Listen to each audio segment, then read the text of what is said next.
आज वीर महाराजपुर ब्लॉक वरिष्ठ शिक्षा अधिकारी श्रीयुक्त शांतनु कुंभकार चकाबार उच्च प्राथमिक विद्यालय चली एफएनएन परीक्षार तदारख करथिले।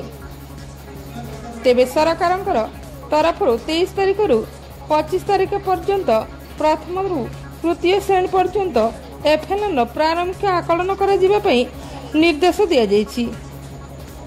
आज एफएनएन परीक्षा केमिति चली वरिष्ठ गोष्ठी शिक्षा अधिकारी तदारख करिसेंती।